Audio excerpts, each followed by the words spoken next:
नमस्कार, स्वागत है आप सभी का। मैं हूं आपके साथ कुमार कुणाल धीरज। आप देख रहे हैं मुद्दा और आज मुद्दा में बातचीत करेंगे संविधान पर संग्राम की। संसद में संविधान को लेकर संग्राम मचा हुआ है। पक्ष और विपक्ष एक दूसरे पर संविधान को खत्म करने की कोशिश करने का आरोप लगा रहे हैं। लोकसभा में 2 दिन चली चर्चा के बाद आज राज्यसभा में संविधान पर चर्चा शुरू हुई। राज्यसभा में 2 दिन चलने वाली इस बहस की शुरुआत केंद्रीय वित्त मंत्री निर्मला सीतारमण ने की। राज्यसभा में वित्त मंत्री निर्मला सीतारमण ने कहा कि कांग्रेस पार्टी वंशवाद की मदद के लिए संविधान में संशोधन करती रही है। कांग्रेस ने अपने कार्यकाल में जो भी संशोधन किए वे लोकतंत्र को मजबूत करने के लिए नहीं बल्कि सत्ता में बैठे लोगों की रक्षा के लिए थे। निर्मला सीतारमण ने अपने भाषण में कहा कि संविधान को अपनाने के 1 साल के अंदर ही कांग्रेस ने अभिव्यक्ति की स्वतंत्रता पर अंकुश लगाने के लिए पहला संविधान संशोधन किया है। उन्होंने कहा, कांग्रेस ने मुस्लिम महिलाओं को गुजारा भत्ता पाने के उनके अधिकार से वंचित किया। निर्मला सीतारमण ने कहा कि कुर्सी को बचाने के लिए अदालत का फैसला आने से पहले कानून में संशोधन करना ही कांग्रेस का चेहरा है। परिवार को बचाने के लिए कई बार संशोधन हुआ है। वहीं मल्लिकार्जुन खड़गे ने बीजेपी पर हमला करते हुए कहा कि जो लोग राष्ट्रीय ध्वज का अपमान करते हैं, संविधान का अपमान करते हैं। जिस दिन संविधान लागू हुआ उस दिन इन्होंने महात्मा गांधी और भीमराव अंबेडकर का पुतला जलाया। अब वो लोग हमें पाठ पढ़ा रहे हैं। उधर राज्यसभा में संविधान पर बहस से पहले शिवसेना उद्धव बाला साहब ठाकरे गुट के सांसद संजय राउत ने कहा कि वर्तमान मोदी सरकार भारत के संविधान के खिलाफ काम कर रही है। न्यायपालिका, संसद और भारत के चुनाव आयोग, राजभवन, जिन्हें संविधान का संरक्षक होना चाहिए, उनकी ओर से निभाई जा रही भूमिका राष्ट्र के हित में नहीं है। तो संविधान पर संग्राम की तस्वीरें हमने लोकसभा में देखी थी और चूंकि अब 2 दिवसीय इस पर चर्चा राज्यसभा में भी आरंभ हो गई है, इसकी शुरुआत केंद्रीय वित्त मंत्री निर्मला सीतारमण ने की है। संविधान को किसने किस तरीके से संशोधित किया है, इसको लेकर अब वार पलटवार का खेल सदन में चल रहा है। साफ तौर पर कहा जा रहा है सरकार की तरफ से कि कांग्रेस ने अपनी सहूलियत के हिसाब से सिर्फ कुर्सी पर बने रहने के लिए संविधान में संशोधन किए। वहीं विपक्ष ने कहा है कि संविधान की पाठ वो लोग पढ़ा रहे हैं जिन्होंने बाबा साहेब भीमराव अंबेडकर और महात्मा गांधी का पुतला जब संविधान लागू हुआ तो उस दिन उन्होंने जिसका दहन किया वो लोग संविधान की पाठ पढ़ा रहे। तो कहने का मतलब यह है कि जिस तरह से संविधान को लेकर चर्चा का समय आवंटित किया था लोकसभा और राज्यसभा में, उसमें संविधान पर आरोप और प्रत्यारोप और एक दूसरे को घेरने के लेकर एक जंग छिड़ी हुई है। इस जंग में कौन 20 बैठता है यह तो खैर अपने अपने मत के हिसाब से इसे डिसाइड किया जा सकता है, लेकिन जिस तरह से एक एक पृष्ठ खोले जा रहे हैं, एक एक बातों को रखा जा रहा है, उससे चीजें कहीं ना कहीं सतही तौर पर सामने आ जाती हैं। और इसी मुद्दे पर संविधान पर संग्राम पर क्या कुछ हो रहा है राज्यसभा में और क्या कुछ हो चुका लोकसभा पर, इसको लेकर आज हम चर्चा करेंगे। चर्चा को आगे बढ़ाने के लिए हमारे साथ 2 खास मेहमान जुड़ चुके हैं। हमारे साथ भारतीय जनता पार्टी की तरफ से बतौर प्रवक्ता राकेश पोद्दार साहब जुड़े हैं, तो वहीं कांग्रेस पार्टी की तरफ से बतौर प्रवक्ता तमजीद अहमद साहब भी जुड़ चुके हैं। सबसे पहले पोद्दार साहब आप ही के पास आते हुए और उसके पहले आप दोनों मेहमान का खास स्वागत। इस सवाल के साथ पोद्दार साहब शुरुआत करते हैं कि संविधान को लेकर यह जो बहुप्रतीक्षित चर्चा हुई लोकसभा में तो उसका पटाक्षेप हो गया, राज्यसभा में भी जो तल्खियां हैं वह दोनों तरफ से जारी हैं। आरोप प्रत्यारोप का एक सिलसिला सा शुरू हो चुका है। कौन अपने टेन्योर में किस तरह संविधान को संशोधित किया है, इसके बारे में खूब चर्चाएं हो रही हैं। आपको लगता है कि संविधान संशोधन के माध्यम में कांग्रेस आप पर 20 थी? पोद्दार साहब। देखिए कुणाल जी, आरोप प्रत्यारोप संविधान के ऊपर जो आज कांग्रेस पार्टी कर रही है, मैं पूछना चाहता हूं कि देश के संविधान पे 80 बार इन्होंने संविधान में संशोधन किया है। 42 बार जवाहरलाल नेहरू पूर्व प्रधानमंत्री जी ने संशोधन करने का काम किया। मिनी संविधान कहने लगे लोग। नेहरू जी ने 17 बार संविधान को बदलने की कोशिश की। 14 वर्षों में 17 बार उन्होंने ऐसा काम किया। 42वां संशोधन जब हुआ, जिसका नाम रखा गया छोटा संविधान, कहे जाने लगे लहू लुहान करने वाली इंदिरा गांधी जी ने संशोधन किया। तो देश की जनता ने कहा लहू लुहान करने की बात कही। भारतीय जनता पार्टी उस समय नहीं थी। और मैं कहना चाहता हूं, इंदिरा गांधी जी के कार्यकाल में 40 बार संशोधन हुआ। क्या जरूरत थी? राजीव गांधी जी के कार्यकाल में 11 बार संशोधन हुआ। क्या जरूरत थी? और मैं कहना चाहता हूं, इन्होंने संशोधन करते करते इन्होंने सर्वोच्च न्यायालय का जो निर्णय था उसको भी पलटने में कोई देरी नहीं रखी। कुख्यात शाहबानो वाले केस में स्वर्गीय राजीव गांधी जी ने सर्वोच्च न्यायालय का न्याय भी पलट डाला। अभिव्यक्ति की आजादी पे इन्होंने कामेश्वर सिंह के जो न्यायालय थे, इलाहाबाद के न्यायालय के को बदलने का काम किया। मजरूर सुल्तानपुरी जो थे, जो एक कविता थे, लिखने वाले थे, कवि थे, उनको भी जेल में भेजने का काम इंदिरा गांधी जी ने किया। तो मैं कहना चाहता हूँ, शाहबानो मुस्लिम महिला को जो सुप्रीम कोर्ट ने न्याय दिया था उसको भी बदल कर इन्होंने रातों रात बदल डाला। तो क्या जरूरत पड़ी अभिव्यक्ति की आजादी, एकता और अखंडता को बदलने की जरूरत पड़ी? और आज इस बात को, संविधान की बात पर कांग्रेस बार बार बोलना चाहती है। मैं संविधान की बात पे बाबा साहब अम्बेडकर की बात आज इन्होंने रखा। बाबा साहब अम्बेडकर को एक मूर्ति, एक तस्वीर इन्होंने नहीं लगाने की काम की। बाबा साहब के लिखे हुए संविधान के अनुसार दलितों को आरक्षण के जो प्रावधान दिया गया था, उस आरक्षण में भी इन्होंने संशोधन नहीं किया। और संशोधन करते हुए उन्हें आरक्षण दलितों को नहीं दिया गया। किसने दिया? वीपी सिंह की सरकार ने। मंडल कमीशन लाया गया, जिसमें हमारे 84 सांसद थे। उसमें हम लोगों ने समर्थन देकर दलितों के आरक्षण की प्रावधान को हम लोगों ने रखने का काम किया। तो ये क्या संविधान की बात करते हैं? आज इनके पास देश के अंदर कोई मुद्दा नहीं है, कोई इनके पास समय नहीं है जिस कारण से ये बोल सके। आज मल्लिकार्जुन खड़गे साहब बोलते हैं, अरे क्या बोल रहे हैं? देश के संविधान पर ऐसी भाषाओं की बात करते हैं। और इन्होंने खड़गे साहब की भाषा में आज में बड़ा दुर्भाग्य लगता है। देश की आजादी की लड़ाई लड़ने वाले हमारे आज देश के स्वतंत्रता सेनानी जहां भी होंगे उनकी आत्मा कलप रही होगी कि आज राजनीति के लाभ लेने के लिए खड़गे साहब क्या बोल रहे हैं। अरे जिन्होंने आजादी की लड़ाई लड़ी और आज आरएसएस की ये बात करते थे। मैं कहना चाहता हूं खड़गे साहब, आरएसएस को अगर किसी ने सम्मान देने का काम किया तो जवाहरलाल नेहरू जी ने किया। वीर सावरकर की जो पोस्ट ऑफिस के अंदर डाक टिकट लगाने का काम किया तो इंदिरा गांधी जी ने किया। तो मैं कांग्रेस को भी कहना चाहता हूं, जो कांग्रेस की बुनियाद, जिस कांग्रेस की ढांचा, जिस कांग्रेस की बुनियाद ब्रिटिश सरकार के रिटायर्ड ऑफिसर ने रखा था और कांग्रेस की संस्थापक सदस्य थे 6 लोग, वो कांग्रेस के लोग आज अंग्रेजी की मानसिकता से, गुलामी से नहीं निकल पाए। ठीक। तो आज ये हमें समझाने की कोशिश मत करें। और बाबा साहब के अम्बेडकर की बात करते, बाबा साहब अम्बेडकर की चुनाव में हराने का काम, दलितों के लिए उन्होंने 50 बार जवाहरलाल नेहरू जी को बोला कि दलितों की बात आप करें। और मैं कहना चाहता हूं, उन्होंने लगभग 200 सभाएं की। 2000 सभाएं इन्होंने की। 200 सभाओं में 2000 बार इन्होंने सभा के अंदर एक बार भी दलित की बात, बाबा साहब अम्बेडकर की बात हमारे पूर्व प्रधानमंत्री नेहरू जी ने नहीं रखी। ठीक है, तो मैं दुर्भाग्य लगता हूं। ठीक है। अहमद साहब भी हमारे साथ जुड़े हैं। अहमद साहब, साफ तौर पर आपने सुना, भारतीय जनता पार्टी ये बात कह रही है भाई कि जब आपने भी, तो आप सत्ता में थे तो आपने खूब संविधान में संशोधन, अमेंडमेंट्स किए हैं। तो अब यदि कोई और पार्टी जो सत्ता में है वो संविधान को संशोधित कर रही है तो इसमें आपकी क्या आपत्ति होनी चाहिए? जो सरकार में रहता है वो जनता की भलाई के लिए संभवतः इन तरह के क्रियाकलापों को करता ही है। अहमद साहब देखिए कुणाल जी, देखिए भारतीय जनता पार्टी के प्रवक्ताओं से ज्यादा अपेक्षा की भी नहीं जा सकती है कि वो उनको सही जानकारी पता भी होगी या इतना पढ़ लिख के भी आते होंगे। देखिए संविधान में एक्ट जोड़ना और संविधान का प्रिएम्बल को बदलना, ये दोनों चीज में बहुत बड़ा फर्क है।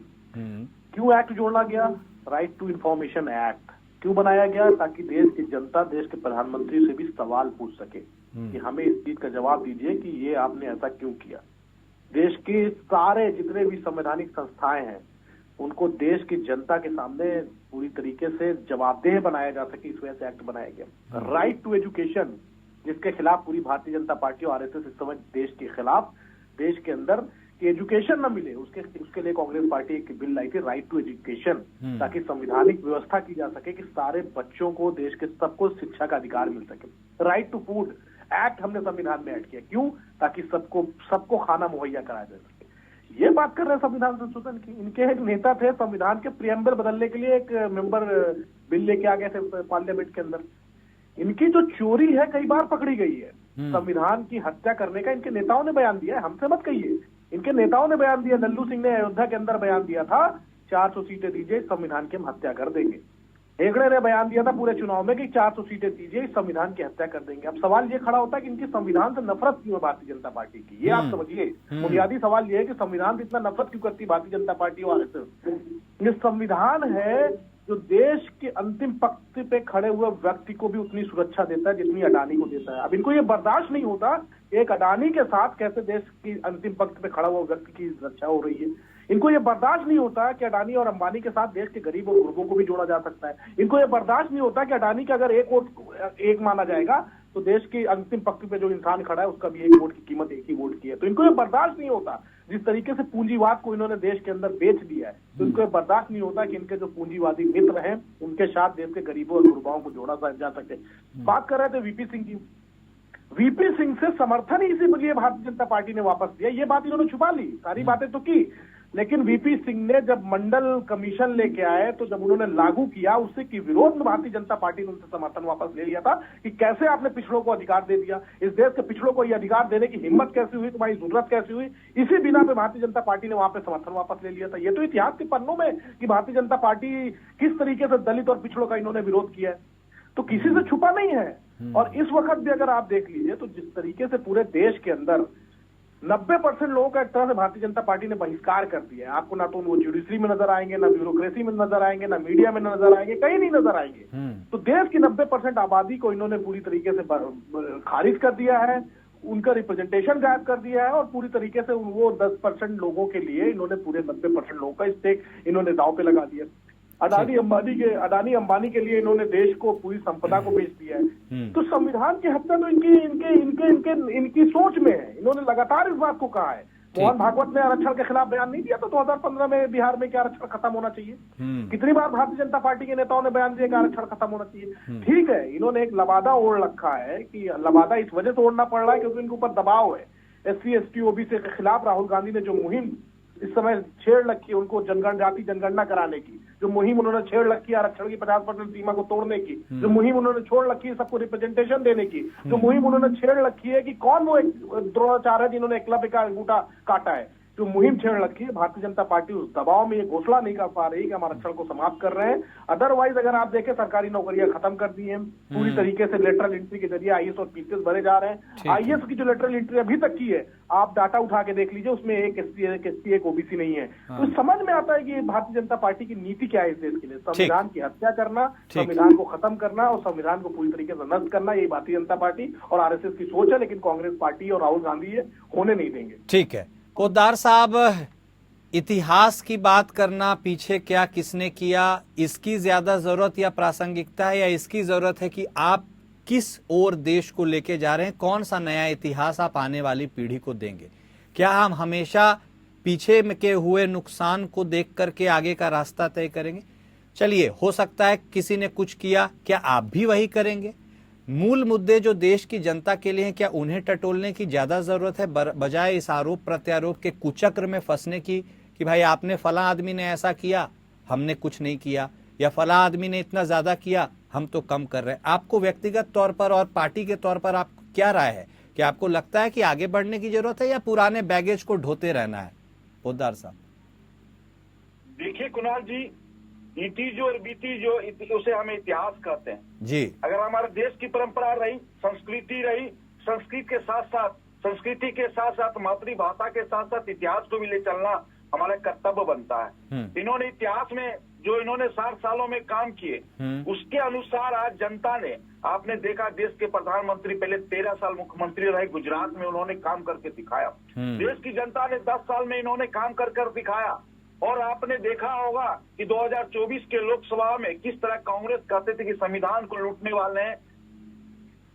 भारतीय जनता पार्टी, एनडीए सरकार, एनडीए गठबंधन, मैं कहना चाहता हूं अगर हम लोग संविधान को लूटने वाले होते या लोकतंत्र की हत्या करने वाले होते तो जनता ने पूर्ण बहुमत की सरकार नहीं बनाती। तीसरी बार पूर्ण बहुमत की सरकार बनाई है। और राजीव गांधी जी यहाँ की बात कर रहे थे, अरे भैया राजीव गांधी जी ने आरक्षण का विरोध करके बहिष्कार कर संसद भवन के पटल पर छोड़कर चले गए थे। विपक्ष के नेता से छोड़ के चले गए तो बहिष्कार कर दिया था आरक्षण के विरोध में। तो ये बात मत करिए। और मैं कहना चाहता हूँ सब शिक्षा के अभियान की बात करते हैं, माननीय प्रधानमंत्री जी का देन है। एक देश के प्रधानमंत्री कहते हैं कि राजा का बेटा हो या चपरासी का, सबको शिक्षा एक समान। किसने कहा? देश के प्रधानमंत्री नरेंद्र मोदी जी ने कहा। आपकी सरकार ने 60 साल में रहा, एक बार भी नहीं कहा। हम तो कहते हैं चाहे चपरासी का बेटा हो, चाहे गरीब का बेटा हो, चाहे राष्ट्रपति का बेटा हो, सबको शिक्षा एक समान देने का काम देश के प्रधानमंत्री नरेंद्र मोदी जी ने कहा। और आप कहते हैं आपने जिस बात पे, जिस बुनियाद पे आपकी पार्टी बनी, साहबानों की केस में आपने क्या किया, आपने क्या किया उसको। कामेश्वर सिंह आपके ही नेता थे, आपके ही विरोध में खड़े थे। तो सारी बातों को और विकास की बात के साथ साथ देश के प्रधानमंत्री आज आगे ले जाने की बात करते। राजीव गांधी या राहुल गांधी जी के पास या सोनिया गांधी जी के पास, मल्लिकार्जुन खड़गे जी के पास कोई विकास के मुद्दे नहीं है। आपने जितनी बातों को कहा, इतनी बातों को जनता के बीच में रखने का काम किया। 2024 के लोकसभा के चुनाव में जनता ने आपको नकार दिया। 3 लोकसभा में राहुल गांधी जी को नकारा गया। 34 बार विधानसभा हुए, 27 बार विधानसभा के चुनाव आप हार चुके। अभी फिलहाल महाराष्ट्र और हरियाणा में आ रहे हैं। तो बार बार संविधान, लल्लू सिंह ने क्या कहा? लल्लू सिंह ने नहीं कहा। आपने अमेरिका के लाए हुए जो प्रोपोगेंडा, जो आपके वहाँ के सोशल मीडिया चलाने वाले हैं, तेलंगाना के मुख्यमंत्री जो पकड़े गए, ये सब कष्ट पेस्ट करके आप चलाना चाहते हैं देश के अंदर। अगर नेगेटिव चलाना चाहते हैं सरकार के खिलाफ, देश को नेगेटिव की ओर ले जाना चाहते हैं। अब मैं कहना चाहता हूँ राहुल गांधी जी विपक्ष के नेता थे। विपक्ष के नेता होते हुए अमेरिका में एक सांसद के साथ भोजन करते हैं जो हमारे देश को विरोध करता है, हमारे देश को गाली देता है, पाकिस्तान जिंदाबाद करते हैं। और राहुल गांधी जाके उनके साथ खाना खाते हैं और कहते हैं कि नया नेगेटिव क्या सेट करना है देश में। ठीक। तो इस देश की बात, दक्षिण भारत, उत्तर भारत की बात कौन करता था जिनके साथ आप सरकार में, सत्ता में हैं? ठीक है, आप लोगों ने किया। ठीक। तो मैं कहना चाहता हूं कि देश के अंदर नेगेटिव मत चलाइए, देश के अंदर सकारात्मक बातें कीजिए। संविधान की बात है, आपने हमारे देश के 75 साल होने पर संविधान की हम बात कर रहे हैं। क्या संविधान की बात करना गुनाह है? गुनाह की नहीं, गुनाह है। ठीक है, ओके। मैं से कहना चाहता हूं कि जब बात करें तो सकारात्मक बातें करें और अपने इतिहास को, अपने कार्यकाल को याद रखें। और जिस बुनियाद पे आप हैं, जिस बुनियाद से आपकी पार्टी चल रही है, उसकी मानसिकता से निकालिए और देश की मानसिकता के अनुसार चलिए। ठीक है अहमद साहब, अब संविधान को लेकर 75वीं सालगिरह मना रहा है भारतवर्ष, और जिस ओर पोदार साहब ने भी इशारा किया, तो उन्होंने आपके कंट्रीब्यूशन की अपेक्षा की है कि भाई आप पॉजिटिवली चीजों को लेकर के चलिए। आपको लगता है, आपको ऐसा क्यों लगता है कि भारतीय जनता पार्टी और एनडीए गवर्नमेंट संविधान में कुछ ऐसे संशोधन कर रही है जो लोकतंत्र के लिए घातक साबित हो सकते हैं? देखिए, एक बात समझिए, बहुत सारी बातें अभी इन्होंने की। अभी ये कह रहे थे कि देश के अंदर प्रधानमंत्री चाहते हैं कि चपरासी का बेटा भी उतना ही पावरफुल बने और डीएम का भी बने, सीएम का भी बने। जैसा के बारे में इन्होंने नहीं बताया। उनका क्या क्रिकेट एक्सपीरियंस था और कैसे वो बीसीसीआई के सेक्रेटरी होते हुए आईसीसी के सेक्रेटरी बन गए, उनकी क्वालिफिकेशन पे थोड़ा प्रकाश डाल देते तो ये देश भी जान जाता, आपके दर्शक भी जान जाते हैं कि जैसा की क्या कैपेबिलिटी थी, उनको कैसे इस तरीके से अचानक से बीसीसीआई का सेक्रेटरी बना के अध्यक्ष बना के, उनकी क्या कैपेबिलिटी थी, क्रिकेट में उनका क्या योगदान था। तो इनका समझा जाता। दूसरा भी ये पाकिस्तान के बात कर रहे थे। पाकिस्तान में अचानक कौन पहुंचा था, आपको याद है? कौन मिठाई लेके गया था पाकिस्तान के प्रधानमंत्री नवाज शरीफ के लिए? अचानक से पहुंच गए थे। कौन वहां जाके नवाज शरीफ की मां के पैर छू के आया था? कौन वहां जाके गिफ्ट दे के आया था? आप हमसे सवाल पूछेंगे, आप हमसे सवाल पूछेंगे, 4 सवाल आपके ऊपर खड़े हो जाएंगे। अब बात आ रही संविधान की, क्यों हम संविधान को बचाना चाह रहे हैं, ये बात समझिए। आरएसएस और भारतीय जनता पार्टी का ये जो विचार है कि इस देश से इस संविधान की हत्या होना चाहिए, दलितों को, ओबीसी को, अकलियतों को, जितने भी किसान, वंचित तबके हैं, सबको न्याय जो मिल रहा है वो संविधान दे रहा है। इस विचार के खिलाफ भारतीय जनता पार्टी का विचार है। इनका मानना है कि इस देश को अडानी और अंबानियों को सौंप देना चाहिए और जिस तरीके से एक तरह से गुलामी की प्रथा फिर से वापस ला देना चाहिए। और अभी देख लीजिए, अडानी की बात आती है, पूरा भारतीय जनता पार्टी, मैं प्रधानमंत्री, मैं गृह मंत्री, सब लोग व्याकुल हो जाते हैं उसका जवाब देने के लिए। भाई हम सवाल अडानी पे उठाते हैं, भारतीय जनता पार्टी के प्रवक्ता और भारतीय जनता पार्टी की सरकार क्यों व्याकुल हो जाती है, समझ से परे। तो कुल मिला के आज 75वें वर्षगांठ पे हम लोगों का ये विचार है कि आरएसएस और भाजपा ने जिस तरीके से इस देश के अंदर संविधान को खत्म करने का जो प्रण लिया हुआ है, उसको हमें बचाना हमारा काम है और उसको हम बचा के रहेंगे। और ये बिल्कुल ये मान के चलिए कि इस देश के गरीब, इस देश के वंचित, इस देश के दलितों को न्याय देना कांग्रेस पार्टी का विचार है। हम फिर से इस बात को दोहरा रहे हैं। जाति जनगणना करवाएंगे, 50% आरक्षण की सीमा को तोड़ेंगे और सबको रिप्रेजेंटेशन दे के रहेंगे और देश को ये दिखला के रहेंगे द्रोणाचार्य कौन है और कौन एकलव्य है जिसके अंगूठे काट लिए गए। ठीक है पोद्दार साहब, लेकिन एक बात तो है ना, संविधान की प्रस्तावना में ये कहा जाता है हम भारत के लोग, तो कहने का मतलब है कि संविधान तो भारत के लोगों के लिए ही बना है। और यदि जिस ओर अहमद साहब इशारा कर रहे हैं कि जब देश का एक बड़ा तबका जो अभी भी वंचित है, शोषित है, यदि उसके बारे में बात नहीं की जाएगी तो फिर उसके बारे में बात कहाँ की जाएगी? आपको लगता है कि जातीय जनगणना जिस ओर उन्होंने इशारा किया है, रिप्रेजेंटेशन देने की बात की है, वो कितना वाजिब है? आपको लगता है यह होना चाहिए और इससे संविधान को और लोकतंत्र को और मजबूती मिलेगी? देखिए, जाति जनगणना पे देश के प्रधानमंत्री ने कहा कि जाति जनगणना होनी चाहिए। जाति जनगणना के साथ होने के साथ एकता और अखंडता के लिए होनी चाहिए। जाति जनगणना इसलिए नहीं होनी चाहिए कि हम राजनीति करें इनके ऊपर। हम जाति जनगणना इसलिए नहीं करते कि उनको वोट बैंक बनाने का काम करें। इनके ही प्रधानमंत्री थे, इनके ही पार्टी के थे, हमारे पूर्व प्रधानमंत्री मनमोहन सिंह जी 2006 में उन्होंने स्पष्ट रूप से कहा कि देश के आरक्षण और देश के संसाधनों पर पहला हक अल्पसंख्यक, अगर अल्पसंख्यक कहे होते तो भारतीय जनता पार्टी समर्थन देती, लेकिन साथ में उन्होंने मुस्लिम की बात कही। तो मैं कदे नहीं होने दूंगा, जाति जनगणना होगी लेकिन कदे नहीं होने दूंगा कि ओबीसी का आरक्षण, दलित का आरक्षण को छीनकर मुसलमानों को दिया जाए। एक कदे नहीं होगा। जिनकी मंशा है कुणाल जी, इनकी स्पष्ट मंशा है। क्या मंशा है मैंने आपके चैनल पे बता दिया। इनकी ये मंशा है कि मैं जाति जनगणना कराऊंगा, ओबीसी का आरक्षण, दलित का आरक्षण को छीनकर, परसेंटेज को बढ़ाकर और इनका छीनकर मैं मुसलमान को देने का काम करूंगा। कर्नाटक की सरकार ने किया है, तो वही इनकी जाति जनगणना है। ये कदे नहीं होगा। जाति जनगणना होगी, एकता और अखंडता के लिए होगी, उनको बढ़ावा बढ़ेगा, उनको बढ़ाया जाएगा। आगे जाति जनगणना कितना इनका शौक था, तो बाबा साहब अम्बेडकर 40 साल तरफते रहे, 45 साल तरफते रहे, बीपी सिंह की सरकार आई तो आरक्षण दिया। कहाँ थे आप? कहाँ थे आप? सो रहे थे क्या 40 साल? 40 साल तो सत्ता में थे। फिर कहेंगे इतिहास की बात करते हैं। आज इनको आरक्षण की याद आई, दलितों की याद आई। कहाँ चले गए 1980 में? कहाँ थे आप? आपके राजीव गांधी जी ने सदन को बायकॉट किया आरक्षण के ऊपर, पटल पे रखा हुआ है। भारतीय जनता पार्टी झूठ नहीं बोल रही है। और आप अडानी और अंबानी की बात करते हैं। अरे भैया, अशोक गहलोत से पूछ लेते, अडानी से 65,000 करोड़ रुपया लिया था जब उनकी सरकार थी। पूछ लेते तेलंगाना का, जो अभी आपकी सरकार है, कांग्रेस की अभी नई नवनियुक्त सरकार है, उससे पूछ लिए होते। छत्तीसगढ़ में बघेल साहब से पूछ लिए होते कि अडानी कौन है। जब अडानी आपको रुपया दे रहा था तो राहुल गांधी चुप थे।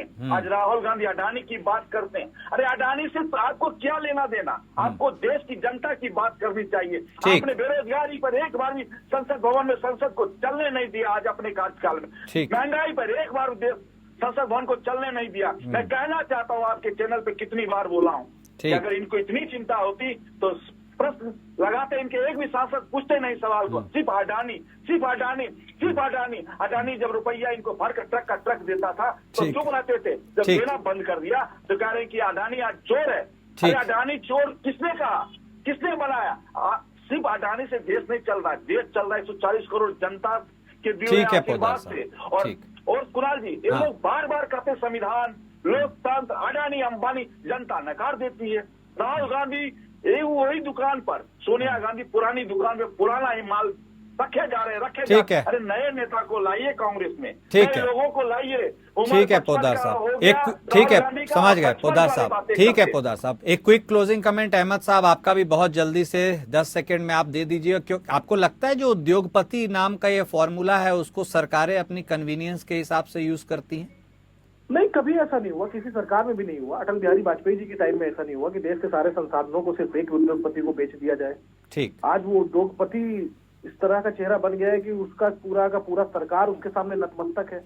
तो पहले कभी नहीं हुआ, अटल बिहारी वाजपेयी जी के वक्त भी कभी नहीं हुआ। अभी अडानी की बात कर दी, अडानी के बचाव में भारतीय जनता पार्टी के प्रवक्ता तुरंत आ गए। क्या प्रेम है, समझ में नहीं आ रहा है कि कहीं गंगाधर ही तो शक्तिमान नहीं है। इसको लेकर भी बड़ा प्रश्न इस समय देश की जनता के सामने खड़े हो रखे हैं कि कहीं गंगाधर ही तो शक्तिमान नहीं है। इस वजह से जिस तरीके से पूरी भारतीय जनता पार्टी अडानी के बचाव में आके खड़ी होती है, प्रधानमंत्री जी अडानी के बचाव में खड़े होते हैं, गृह मंत्री जी अडानी के बचाव में खड़े होते हैं, तो ठीक। बड़ा शक इस समय देश के अंदर हो रखा है कि कहीं गंगाधर ही तो शक्तिमान नहीं है। ठीक, बहुत शुक्रिया आप दोनों खास मेहमान का हमारे साथ जुड़ने के लिए और बातचीत करने के लिए। तो आज हम बातचीत कर रहे थे संविधान पर छिड़े संग्राम पर। किसने क्या किया, कौन अब क्या करेगा, इसी को लेकर के यह पूरी चर्चा हुई है। लेकिन मूलतः यह बात ध्यान में रखने की जरूरत है कि संविधान भारत के आम नागरिक के लिए है और आम नागरिक को उसी से ताकत मिलती है। मुद्दा में मेरे साथ फिलहाल आज के लिए बस इतना ही। नमस्कार।